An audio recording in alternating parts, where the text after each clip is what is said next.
People always say AI feels like magic. But today, we're going to peel back the curtain and look at the seriously clever logic hiding underneath.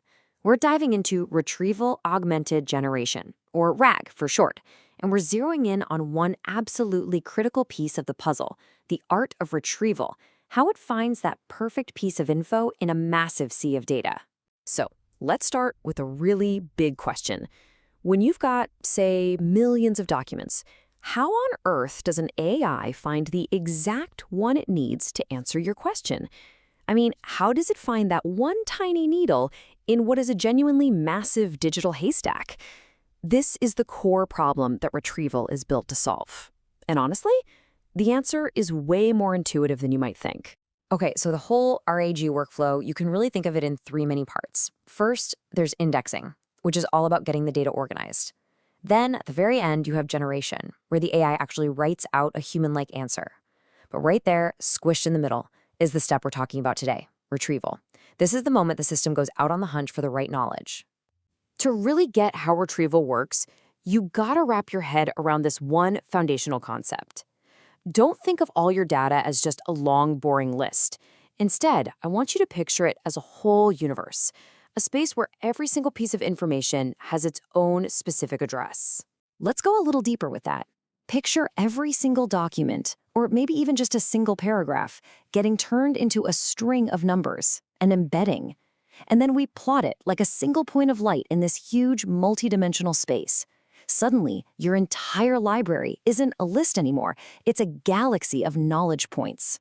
But, and this is the really cool part, where those points end up is not random at all. Nope. There is a powerful, elegant logic that decides where everything goes. This isn't chaos, it's a beautifully organized system. And that system follows one simple rule. A document's location is based on its meaning. Its semantic meaning. So documents that talk about similar stuff, like, say, different recipes for apple pie, they all get clustered together. And things that are totally unrelated, like car repair manuals and books on ancient history, they're going to be miles apart in this space. This whole idea, it actually has a name, semantic similarity, and it is, without a doubt, the absolute cornerstone of modern search. The fact that we can translate the meaning of words into a physical location is what makes finding that needle in the haystack not just possible, but actually pretty efficient. So we've built this incredible map of meaning. It's all laid out, but a map's pretty useless if you don't know how to actually navigate it, right? So how do we perform a search inside this semantic space? And that brings us to the really practical part. A user asks a question, how do we pinpoint the most relevant documents in this entire universe? We can't check every single one, that'd take forever. We need a smarter way in. The process is actually pretty slick. First, we take the user's question and we embed it, turning it into its own point of light using the exact same model. Then, we just drop that question point right into our galaxy of documents. And from there, it's pretty simple. We just find its neighbors. The system literally just looks around for the closest points of light. And those nearby documents, the ones that are semantically closest to the question, those are the ones we retrieve. Now, what's really neat is that this search isn't just a free-for-all. As developers, we have very precise control over how it works. And one of the most basic, fundamental tools we have is a little parameter known as K. So what is this K thing? It's actually super simple. It's just a number. It's a direct command to the retriever that says, hey, go get me this many neighboring documents.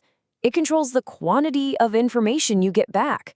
Do you want just the one best answer? Or maybe the top 3? Or the top 10? K is how you decide. So let's take the simplest possible case. Let's say you have a really specific question, and you want only the most precise, most relevant document. No extra fluff. Well, you just set your K to 1. You're telling the system to find only the single closest neighbor, period. And this isn't just me talking theory. This is a real practical setting you'd find in the code. As Lance from LangChain points out, you can literally just specify K equals 1. It perfectly connects the abstract idea to how it's actually implemented. All right, enough theory. Let's look at how this all shakes out in a real code example. This is where we get to see that whole semantic universe idea and the K parameter actually come together to pull out a result. Okay, check this out. A user asks a pretty technical question. What is task decomposition? The system goes to work, and because the developer set K to 1, what does it do? It returns exactly one document. We know for a fact that this is the single closest match in that entire semantic space. A document all about, you guessed it, task decomposition. The theory just worked perfectly. So let's just quickly recap what happened under the hood there. A question was asked.